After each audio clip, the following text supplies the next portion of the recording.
Come. Very good. Good. Down. Yes. Good.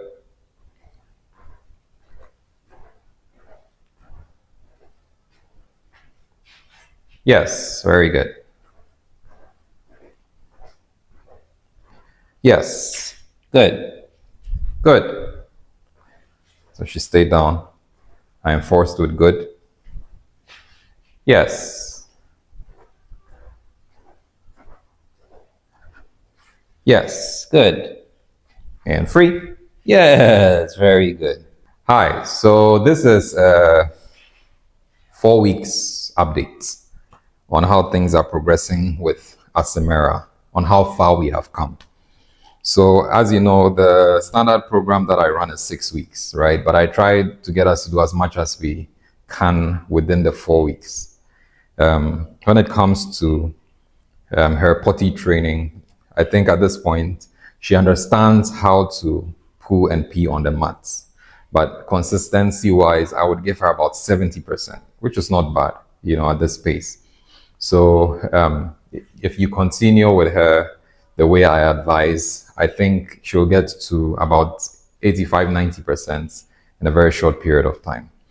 Usually they would stay around 85, 90% for a few months. And then they'll evolve into like 100%, or let me say 99%, right?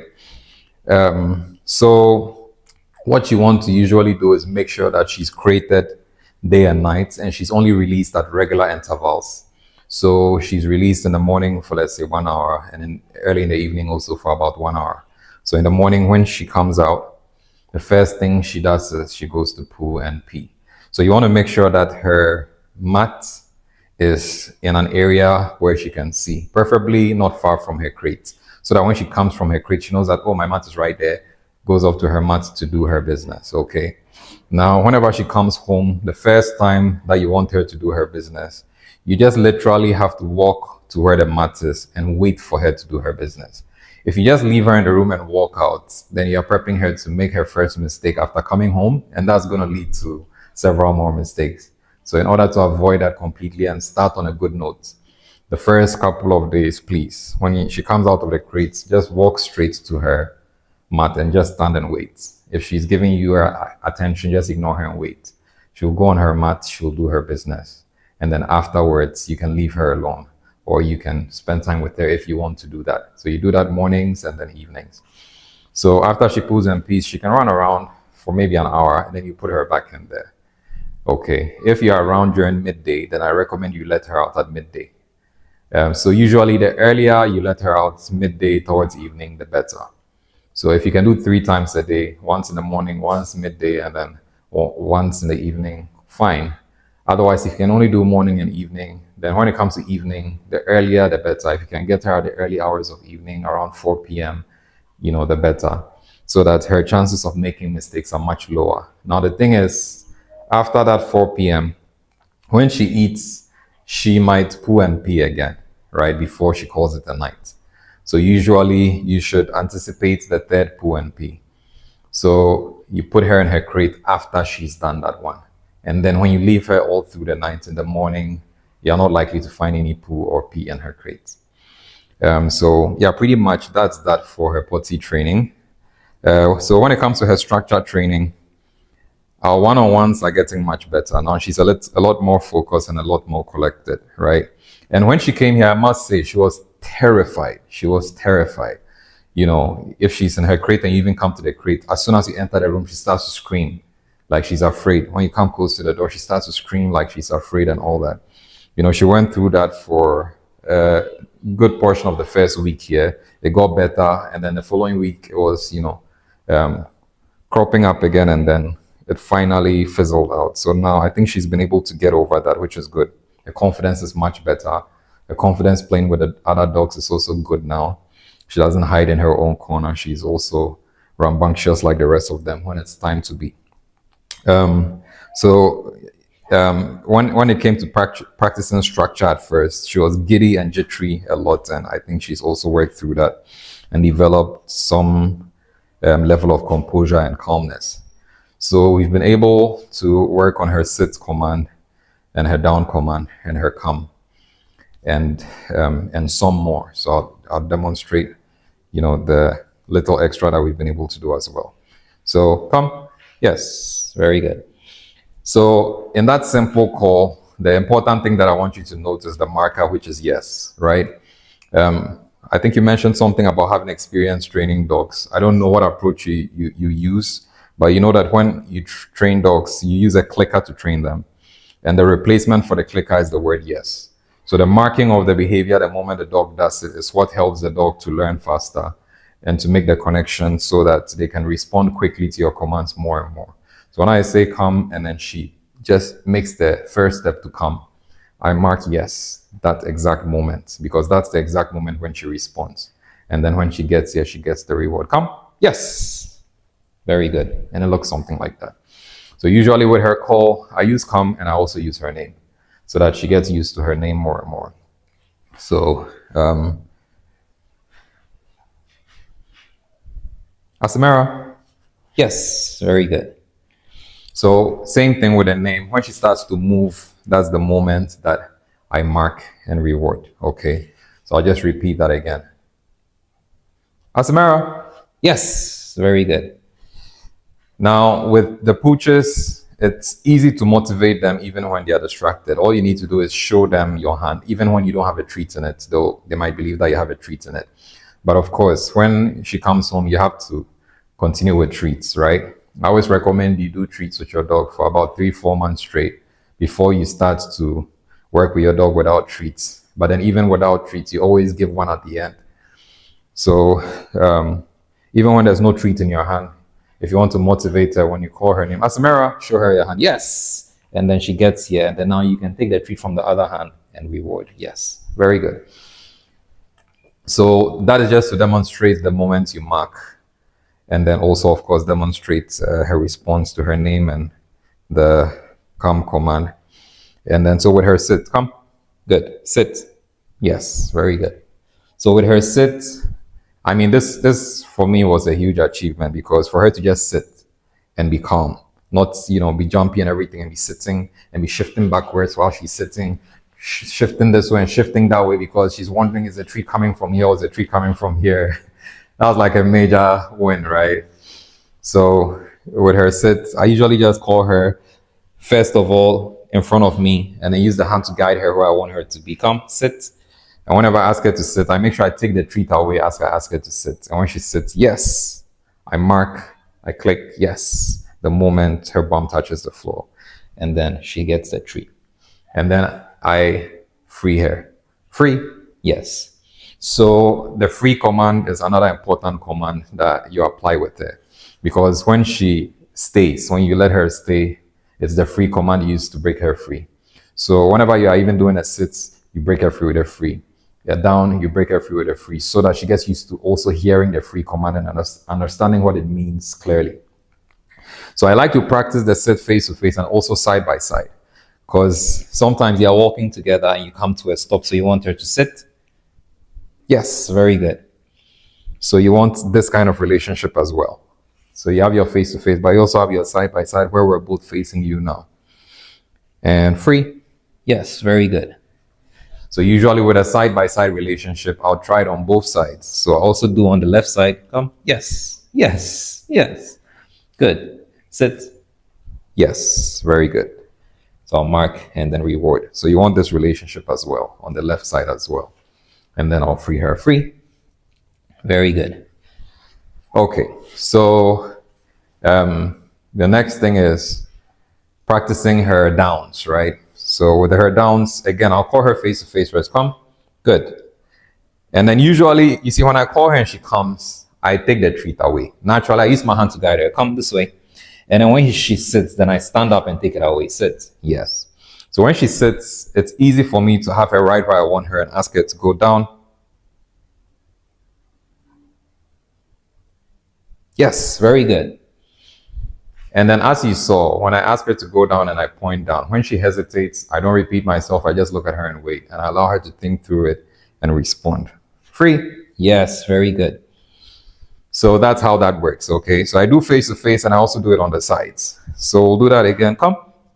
Yes, good girl. Good. Down. Yes. Very good. So this time I'll start with the left side. Free. Yes. Good. Very good. Good. So when I take it away from her again, she will sit. And then, so if she goes down without me asking, when I'm intentionally trying to teach her down, I wouldn't reward for that. I'll just lower her back into a sit and then allow her to allow me to ask her to lie down. Even though there's a good behavior I'd like to encourage, but because we're in the learning process, I want it to be intentional. So I'll lower her into a sit. Yes, good. And then, so she's not looking. So I'll lower her into a sit. Yes, good. And down.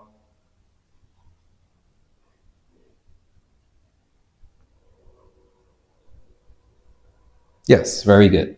Okay, so it has to be intentional and she has to associate the action with the command. So because I hesitated, I'm going to repeat that one again. And then so when it improves, then move on to the next thing. Free. Yes, good. So I'm going to lower her again. Yes, good. Come here. Good. This way. Good. Very good. Down. Yes, very good. So that's quicker. So now we can move on to the right side. Free. Yes, good. Very good. So we'll do the right side as well. This way. This way. Yes, good. I didn't ask you to go yet. Yes, good. Right, down.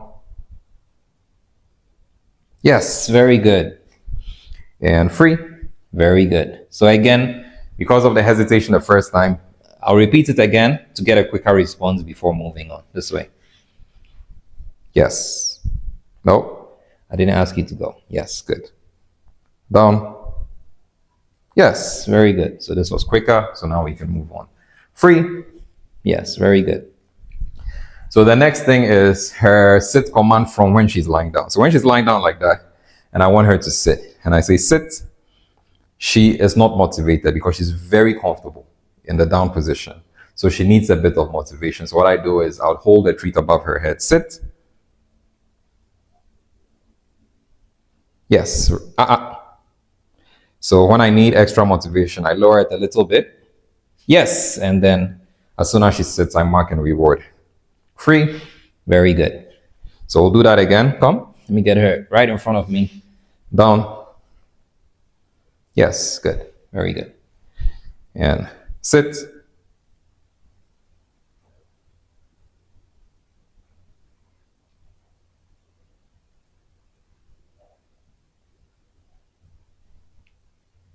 Yes. Good. Very good.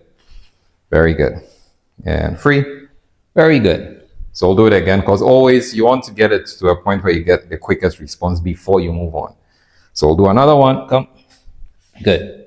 Down. Yes. Good. Very good.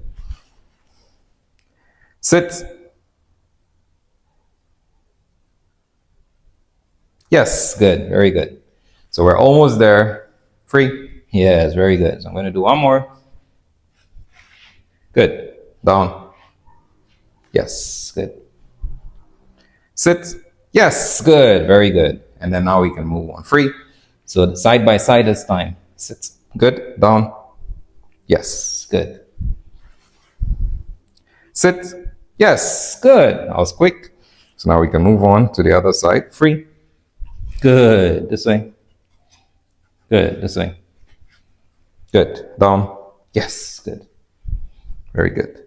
Sit. Yes. Good. Very good. And of course, because she hesitated, we'll repeat that one. Free. Very good. Come. Yes. Good.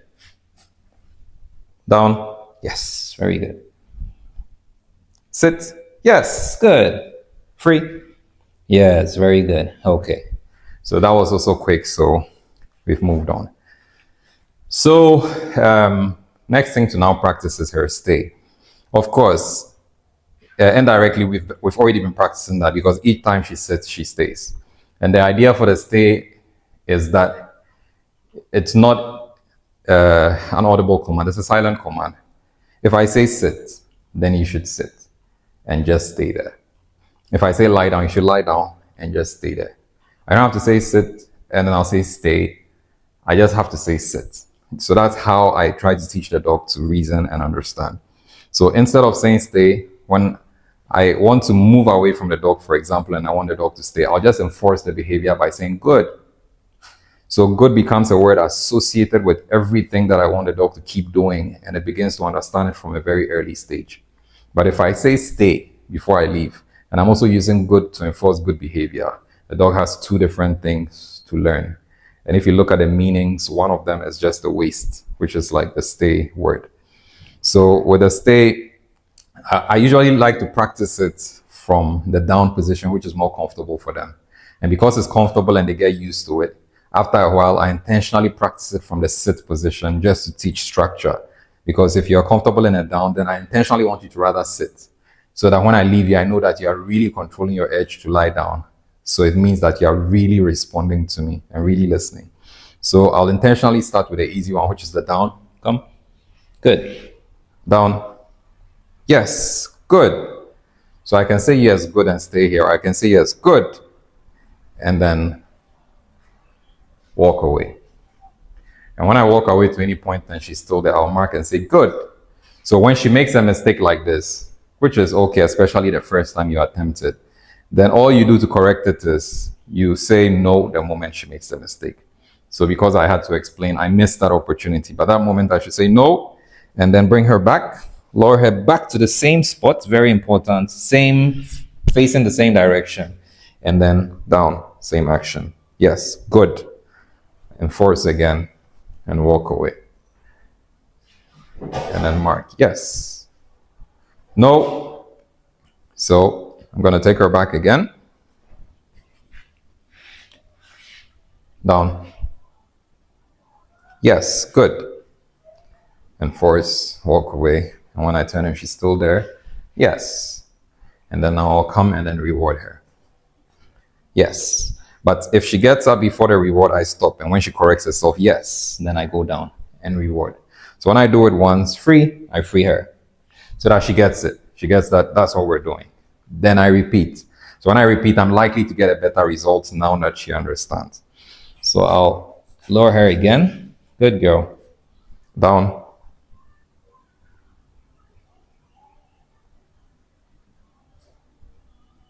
Yes, good. Very good.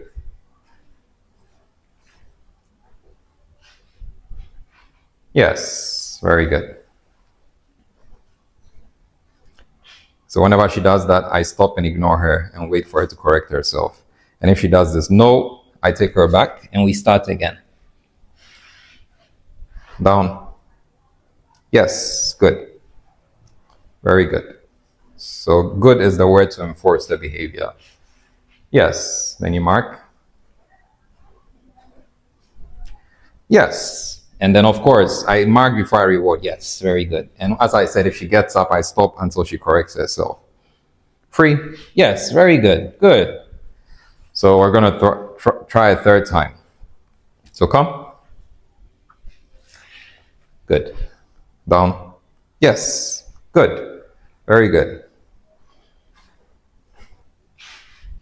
Yes. Good. No. No. So I'm going to bring her back. Down. Yes. Good. Very good. Yes. Good. Very good. No. Yes. Yes. So I'm sure you would have noticed the improvement in the learning, right? When I stopped here, I said, no, this time she didn't get up. She corrected herself. Yes. Very good. So this time I'm intentionally leaving her for a second time. Yes. Good. No. Yes. Very good. Good. Intentionally leaving her for a third time. Yes. Yes. Yes. Very good. Free. Yes. Very good. So this time around, you can see the progression in her corrections and her understanding and the better behavior. So we'll do one more before we advance to the next way of doing this stay. Good. Down. Yes. Good. Very good. Yes, good. Yes. Yes, good. Very good. Yes, good. Very good. Very, very good. Free. Yeah. So this time you saw that she nearly made a mistake and she was quick to correct herself, which is super impressive. So that's why I freed her. So now the next way I like to practice this is imagine that you are both taking a walk together. So this time let's do it from this direction. And it's good to do it from different positions, different angles. So this way, come. Yes. Very good. Down. Yes. Good. You see? So this time we are facing the same direction. As soon as she goes down, I start to walk. So her assumption is that it's time for us to go together, right? So when I correct her, then that helps her to really understand what good means. Down. Yes. Good. No. So let's see if she gets it on the third correction. Come. Down. Yes. Good. No. Come. Good. Come. Down. Yes. Good.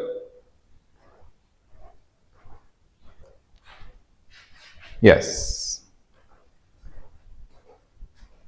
Yes. Good. Notice this time when I got to her, she didn't get up. So she picked up from the correction on that side. Yes. Good. So now I'll free her. Free. Yes. Good. Awesome. There you go. There you go. Good. So she got on what, a fourth correction or something, but she picked up on a previous correction. So when I walked back to her, she stayed down instead of getting down, which is really good. So now I'm going to repeat and hope that this time when we do it the first time, she doesn't make a mistake. Good. Down. Yes. Good.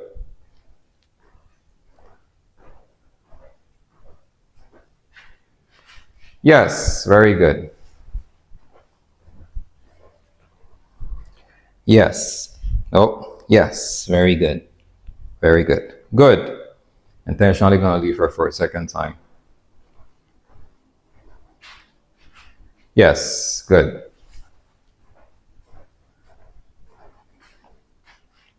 Yes.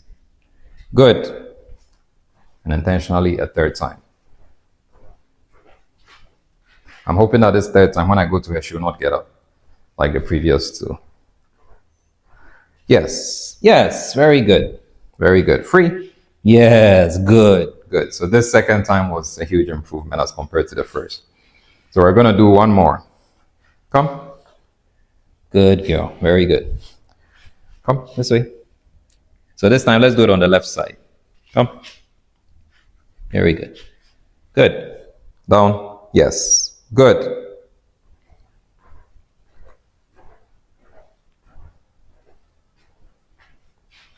Yes. Very good. Yes. Good. Good. So she stayed down. I enforced with good. Yes. Yes. Good. And free. Yes. Very good. Okay. Voila. That's it. Right. So, I mean, that's how to practice the stay at as well. So when this gets solid, then you start to push it. So you deliberately let her stay and then you try walking out the door. Try going into the next room. And that's how you push it. So that's how you also build your confidence and your ability to correct her each time she makes a mistake and all of that stuff. But this is the foundation of it.